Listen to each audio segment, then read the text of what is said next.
Since David Starkman's going to talk in more detail, I will only say very briefly that the 3D community just lost Sheldon Aronowitz. It's very important. It's very appropriate to mention him here for a couple of reasons. One is I'm pretty sure he was Brooklyn born and raised, and also for someone who was from the old guard traditional stereo. Oops, sorry about that. From the traditional stereo community, I cannot imagine anyone more,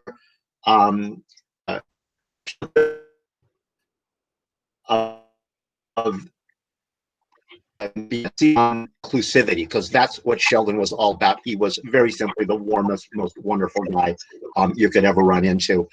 Very accepting, and it's unfortunate that he was already very ill when this group got started, because I think he would have absolutely been delighted with it and very interested in getting involved. Anyway, Starkman will say more later, and I'm going to be talking forever. So let me move straight into it. Let's see here. Is that working? It looks like it is. Okay. Let me just move a few little items out of the way here. I'm going to be talking about the stereo window today. That there seems to sometimes be some mystery surrounding that concept, exactly what it means, but and more importantly, why you should care about it. But in reality, it's actually very easy to understand, and it's also very easy to control, especially when you're using either Stereo Photomaker or 3D Steroid to manipulate your images. So why should you care about it? Because if you set the stereo window right when you make your images, they'll be more comfortable to view, and I think often it'll make them appear to have more depth. And if you like 3D, then more of it's better, right? Okay, so let's talk about what the stereo window is. Of course, we all know what it's like to look through a real world window. And obviously, when we look through an actual window, everything we see outside appears farther away from us than the frame of the window itself, farther away in terms of depth. And if you can see my mouse cursor and you're looking in 3D, and you can even see it, you'll notice that the cursor is very clearly in front of my wife's face. And if I put it right here next to the frame, you can see it's pretty much at the same level in terms of depth. So everything we're seeing through this literal window is behind it in terms of depth. Now, of course, it's very possible for something to poke through the window, and that's what we've got here. And again, if I explore this with the mouse, you can see that if I put it next to the flower, that seems to be closer to me than the little cursor. And again, if I put it up against her face, she's behind it. So that flower's poking through the window. But for something to poke through the window, it has to be somewhere within the frame of the window and not cut off by it. And to understand exactly what I mean by that last statement and to understand why it matters, let's take a look at a series of images that explore how we perceive depth. Is everybody actually seeing this stuff and seeing the depth stuff, or is it too subtle? Okay. Oh, yeah. All right. It looks just fine. Now, for a moment, I want you to look above your glasses or without your glasses, and you'll see that this image has no 3D. There's none of that color fringing. And it asks a simple question, which shape is closest? And I believe most of you, hopefully, would probably say that the square is closer. Why would you say that? Because the square blocks off part of the circle, or it's interposed in front of it. And our visual systems are wired to tell us that when one thing blocks off something else, that it's in front of it, right? Now let me ask you that same question again, and I'll give you a second to study it with the with your glasses, and hopefully everybody is seeing that the circle looks closer. Do we have any outliers out there that don't see the circle is closer to me than the square? Okay, so now we don't have any of that blocking off. How do we know it's closer? Well, because now we have parallax or stereopsis. That's what's telling us it's closer. And I can play games with you and flip it, and now hopefully you just saw the square bounce closer to you. Okay, and now I'll bounce it back again. So this one is using the depth cue of parallax. And besides interposition and parallax, there's several other depth cues, perspective, motion parallax, that our visual systems use. And in real life, we never run into a situation in which any of these depth cues either disagree or give us conflicting information. But that's what the heck happened there. But that's just what's happening in this next image. Okay? So what is the problem here? The problem here is that the square blocks off the circle. That's telling our brain that the square is closer. But the parallax information is saying exactly the opposite, namely that the circle's closer. And that makes this image look a little weird or funny or shimmery or something or other. And if this image looked at all funny or bothersome to you, then you have all the equipment you need to work with the stereo window. And of course, I can fix this. And hopefully now you see that the bad thing has gone away, that now the circle's behind. But when it's in front, there's just something not quite right, I think. Okay, so what does all that have to do with the stereo window? Well, first of all, let's define what the stereo window is. It is very simply the boundary or frame of our image, where the arrows are pointing in this case. That's it. That's all it is.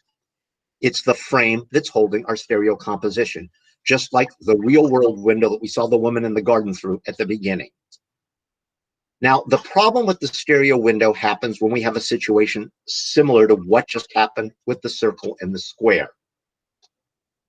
So in this case, it's not an object in the composition that's blocking off part of the circle, but the edge of the frame itself, or the stereo window, that blocks it off. And the problem here is just like before.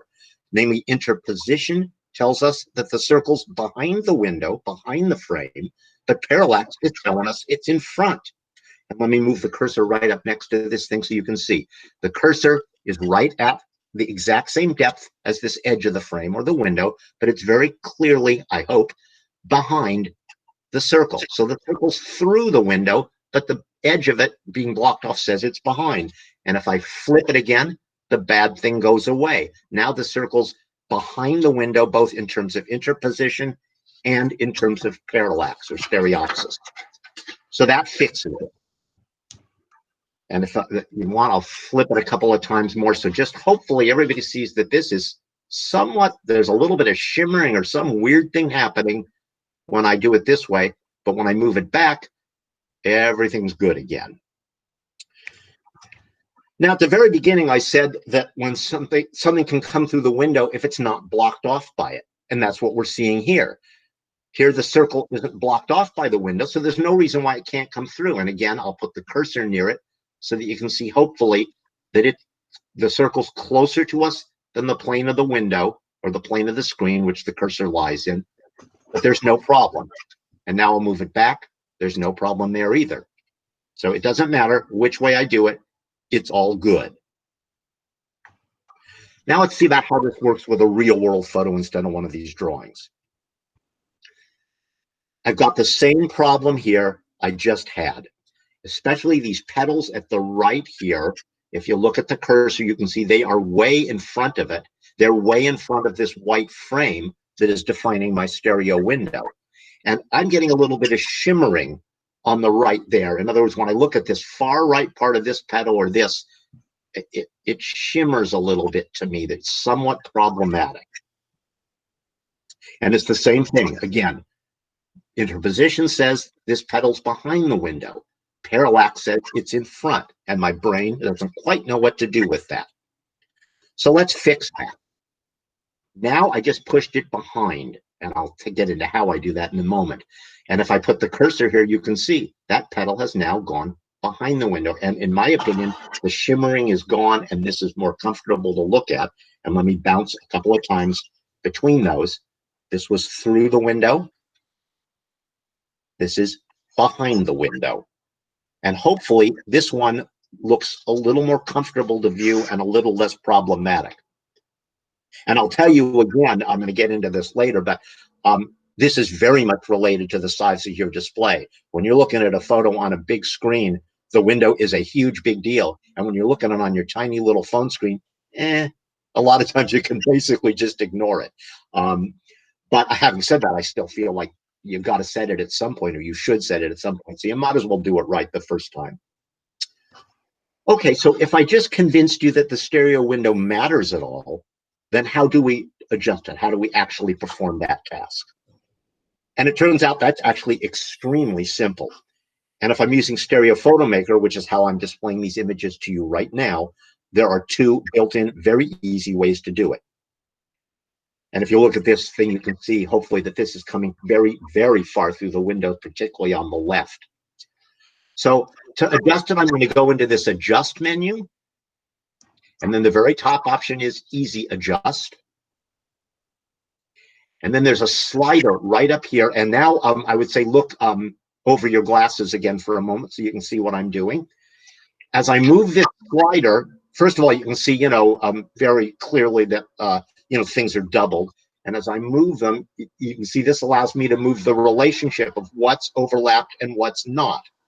And we'll play around with this so you can even see it in real time about how it affects the window, but you can even see it right now as I'm doing it. If you look at that railing on the left, you can see it's getting farther away from me, and now it's getting closer, and now it's getting farther away from me. So that's adjusting the window. That is all there is to it. And how do I want to adjust the window? Well, if I go by what I just said, I don't want anything that comes through the window that is blocked off by the window to come through it. And so right here on the left most part of the image, this is the closest thing to me, this railing, I want that behind the window. And how do I know when it's at or behind the window? When the red and cyan images of it are overlapped. So we've got a very nice and obvious black line here in our image, black vertical line. And I'm going to just simply try to get that one pretty much overlapped. And when I do that, that is going to be right at the window. So now I'm going to hit OK. I'm going to go back into the main program window. I'm going to look at it, and I'm going to see if I compare it with the cursor, I can see, okay, didn't do it perfectly. That vertical line is still slightly closer to me than the window. So now I'm going to use the second method I have in Stereo Photo Maker to adjust it. And that is very simply the left and right cursor keys on my keyboard. So unfortunately, you can't see me pressing those. And again, I would say, look over your glasses for a moment. I'm going to start pressing them. So I'm pressing the left cursor key. And as you can see, as I do that, those vertical lines on the far left of the screen are getting farther apart. Now I'm pressing the right cursor, and they're starting to get closer and closer.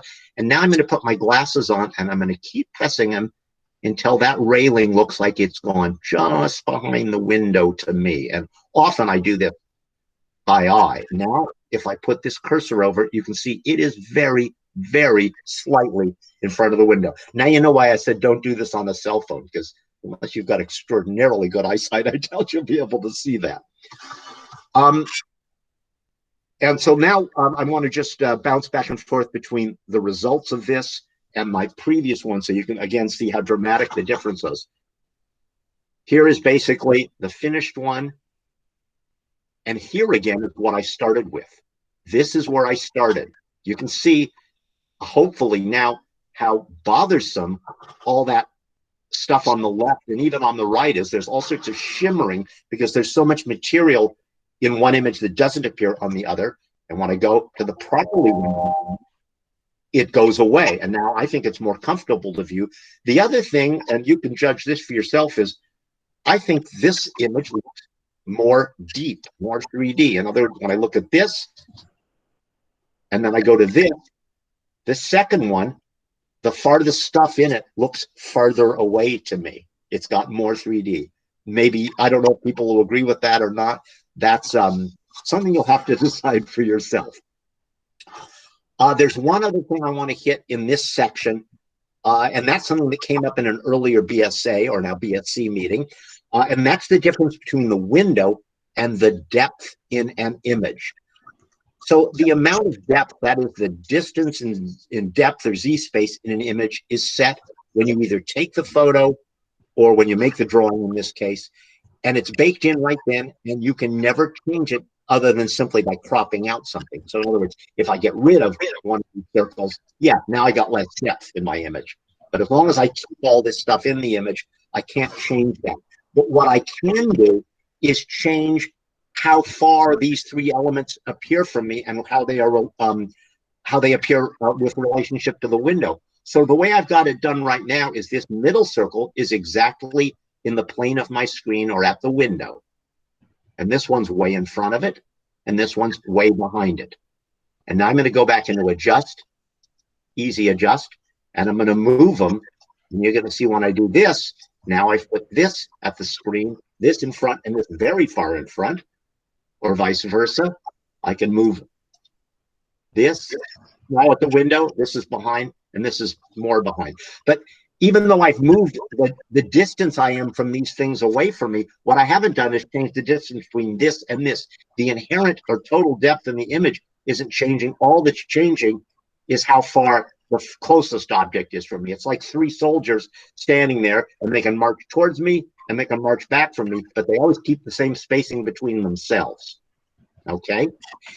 And there's one other important thing to note here. Let me look at a slightly different version of this image, and at least on my display, I'm getting a fair amount of ghosting. That is, when I look through my 3D glasses at this, I see a very pronounced little ghost of the circle surrounding this one and surrounding this one. The one in the center doesn't have it, because if I look over my glasses, I'll see it's overlapped. It's right at the window. So that's something, when you're displaying in anaglyph specifically, you have a ghosting issue because the filters often don't cancel out perfectly. So you might sometimes adjust the window to minimize that or to put it in a certain spot. So let me do this. Now you can see the front circle doesn't ghost and the other two do. And now you can see the back circle, doesn't ghost and the other two do. And let me show you that in the context of an actual real world image so you can see where it might make some difference. So here's a real photo. And in my opinion, the word live is the main subject of it. And at least on my monitor, I'm getting a fair amount of ghosting on that. And I don't like that. I think that's a problem. So I might go into this one and adjust it by overlapping that word. So now hopefully the ghosting on live went away.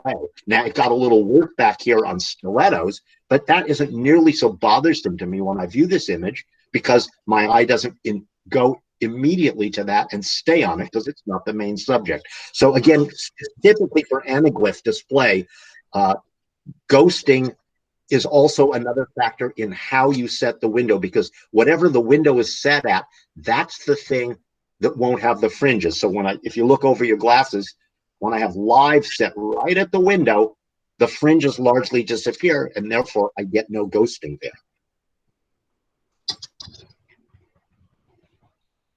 Okay, let me go back and a couple images to here, and I want to talk for a moment about editing and cropping, or cropping rather.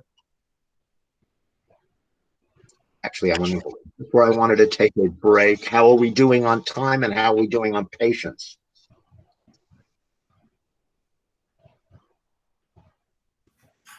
Did we lose Keita? No, we're good on. That's how bad it is. She went to sleep.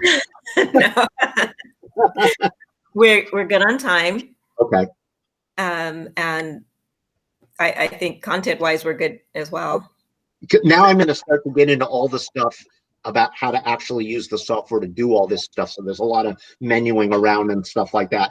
And this is where a recording will be valuable, because don't try to memorize it all. I'm not going to overwhelm you too badly.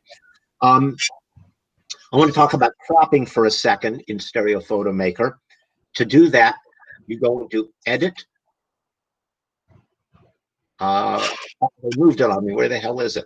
Cropping, crop. There it is. Free cropping option. I got two key things here. One is this is where I fill in the aspect ratio. So in other words, if I wanted to crop to a square, I'd put in 1:1.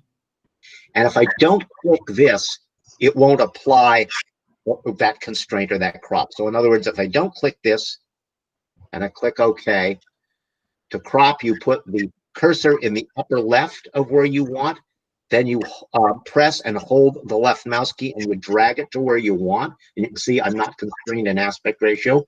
When you get it where you want in the lower right, you let it go. It turns into a box, and now you can move that box. And when you let it go, it applies the crop. And if I did that the other way,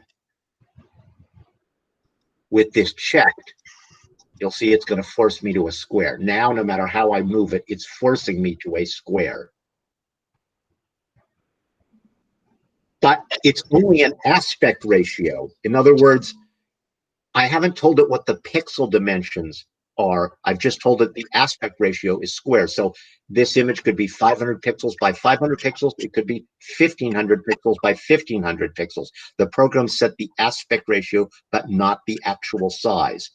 And particularly in Instagram, it has very strict and rather inflexible constraints as far as the aspect, as far as the actual pixel size. So how do you deal with that? You go to Edit, Resize, and when you come in here, the first time you come in, it will show you the actual pixel dimensions of your photo here. So let's say I wanted to make it 500 by 500. I've clicked Keep Aspect Ratio. And the other thing you should always keep on is resample. I don't exactly know what it does, but I know it gives you slightly better results. So if I hit OK, it'll resample my image. The only other thing you got to watch out with on this is if you've got the program open and you've used it, and now you go to bring in another image, this image you can see up here is 1950 by 1800 pixels. But when I go into Edit, Resize, it's still got the 500 filled in. So the first time you use Resize, once you've opened the program, it shows you the actual pixel dimensions of your image. But every subsequent time, as long as you haven't closed and re-entered the program, it shows you the last used values. Personally, I think that's terrible, but that's the way the program works. It's free, and we don't get to complain about it, okay? All right, do we need a break? Because the next thing I'm going to do is give you a brief overview of how I typically process a stereo image. I'm going to roll all this together, and then I've got one other big topic to talk about after that. So where are we, folks?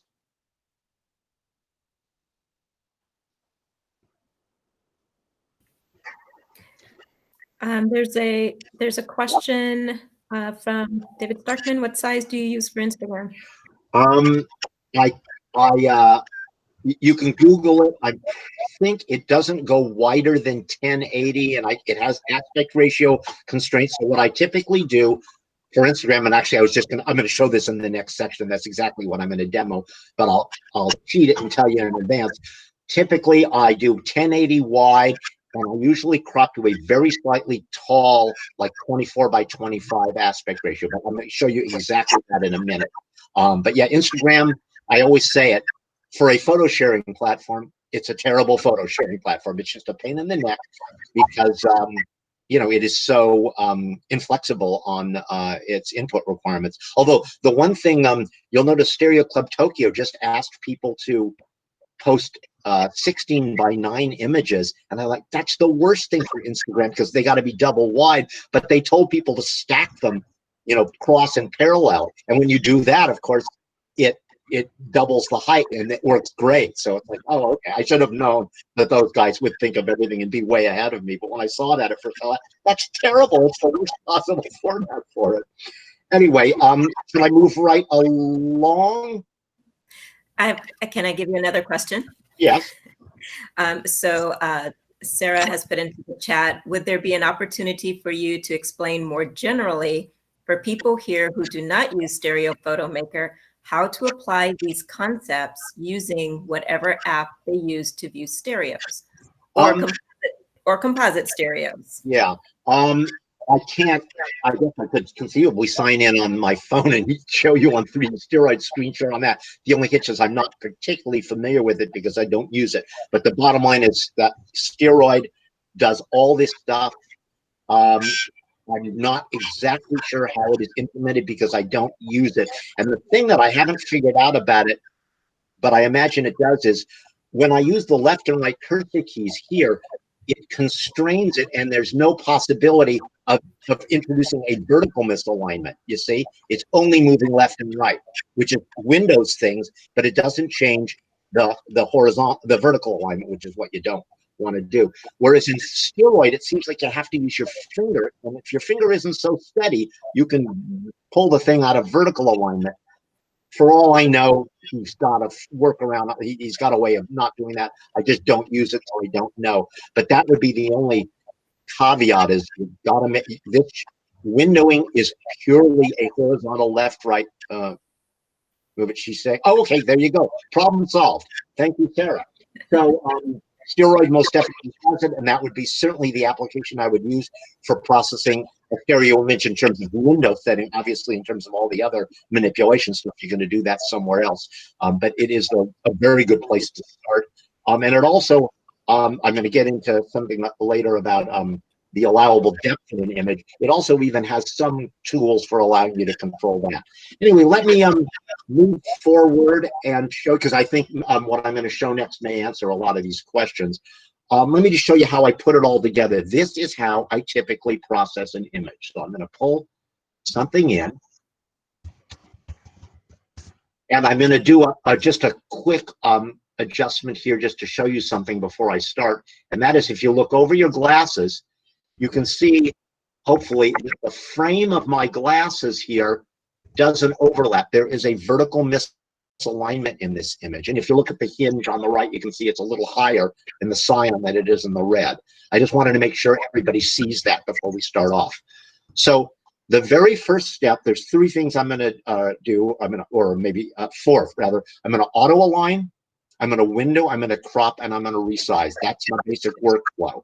So auto align, I can either get to here or adjust auto alignment. I'm going to let that run, and it's going to make the vertical misalignment go away, which it just did.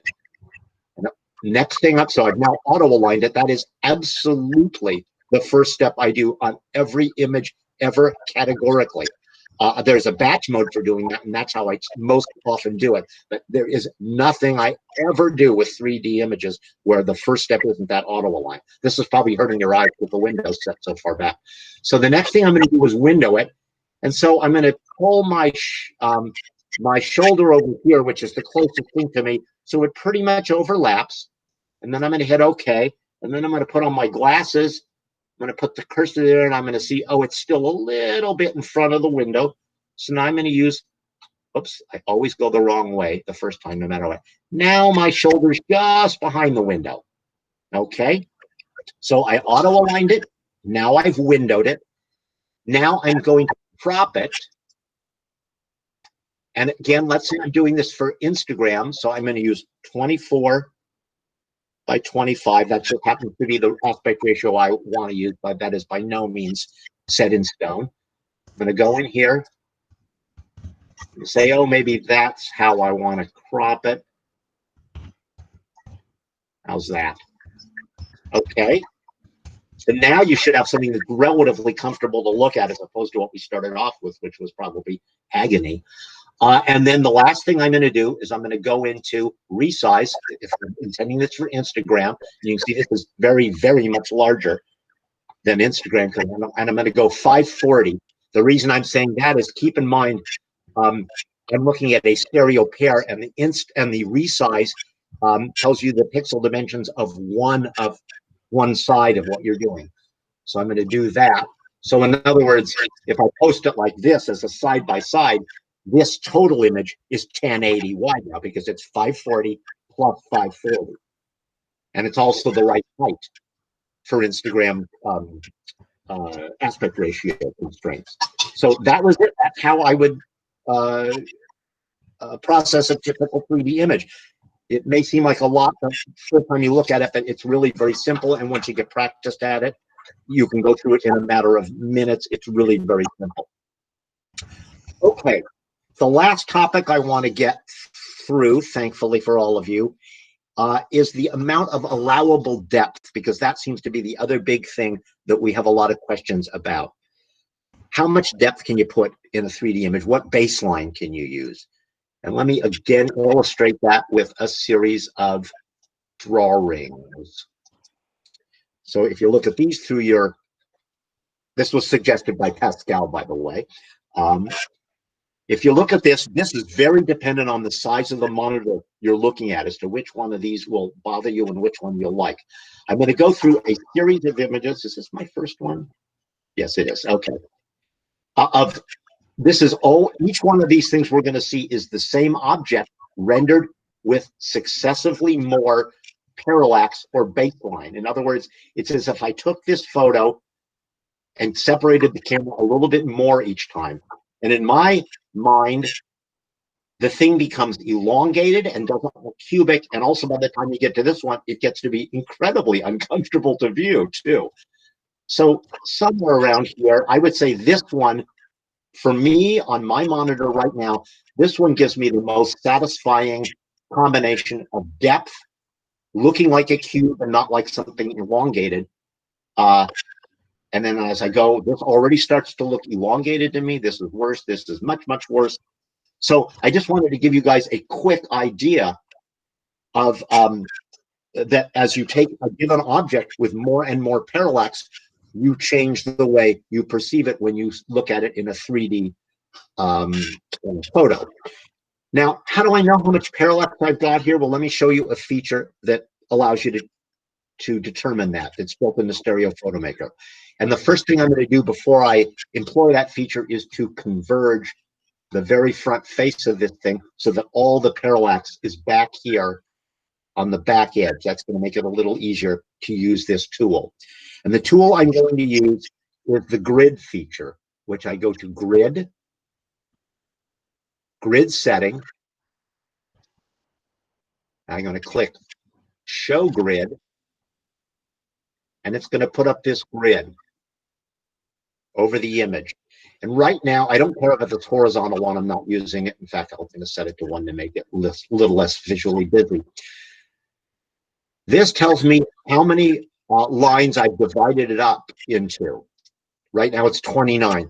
So each segment represents 1/30th of the image width. And the number of lines is always based on the width of the image. If I had a wider image, these grid lines would be farther apart, even though the number is the same.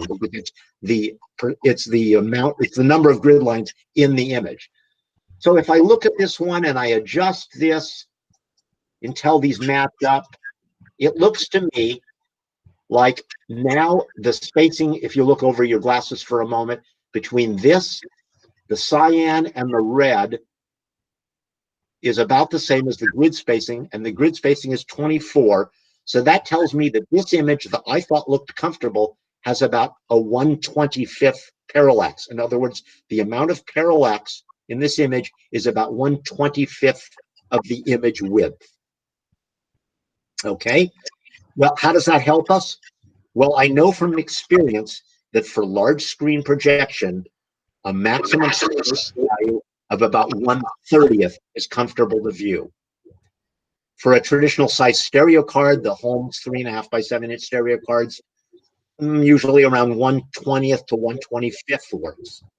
And for Instagram, I can go to 1/15, I would say. In fact, for Instagram, I can barely even see that an image has 3D if it's 1/30th parallax. And that's why if I ever post my older images on Instagram that were all taken for large screen projection, they're often kind of a yawn. And besides the fact they're also exactly the wrong aspect ratio for Instagram too. Okay, so let's look at this for now for a series of real world images just to completely solidify the concept. And that's the final segment. Hopefully I've kept all of you on here. There we go. Okay. So we're going to see a series of photos. It's always this same photo. I shot this with my cell phone, and what I did was I took a picture, then I moved a little bit to the right, and I took another picture. And then I moved a little bit to the right, and I took another picture. And I did that, 20 times. And then when I got back home, I took the leftmost image, and I matched it up with successively farther away right images. Okay? And now we're going to look at several of those, and you're going to see that as I increase the baseline, the depth in the image increases. So here's the closest one. This barely has any 3D to me. Next one, starting to see a little. Next one, definitely seeing some 3D. Now it's getting pretty obvious that this is 3D to me. And now it's getting possibly too obvious and starting to hurt my eyes. I'm not sure if I have another one. I do. Okay, whoops. Yeah, that was the last one. Sorry about that. So this is the worst one. And what I would love to do is have a survey right now to ask everybody to identify which one they find most pleasant, and then have us each say what size monitor we're looking on to see if there's some sort of direct correlation between these things. So I'm moving back through the successively more gentle ones. So let's go to one that I think this is possibly about as much as I can handle on my monitor. And let's do what I just did before. You'll note if you look over your glasses that this stuff in the lower left, which is the closest thing to us, is pretty much overlapped and right at the window. Yeah, it is. It's right at the window. If I turn on the grid setting now, and I look at something very far away, and hopefully you can see these clouds. That's obviously the farthest thing from me. If not, you could use the edge of this peninsula here. But I'm going to use these clouds. I'm just going to adjust this until my grid spacing is about the same as those clouds. And now it is. It looks like this cloud is centered between these two grid lines, and it's centered between these two grid lines. And I'm getting 1/18 here. So the 3D in this is 1/19 of the image width. This wouldn't project well at all. I'd have to go back to one of the ones that's way more gentle. The other thing that it depends on is how far back you are. If you get up from the monitor you're looking at now and walk back 5 feet and look at it again, the amount of depth and how tolerable and comfortable it is will definitely change. And that's part of why projection is more sensitive, because you're almost always sitting far back from the screen. You're not sitting a foot from the screen like you are sitting from your monitor.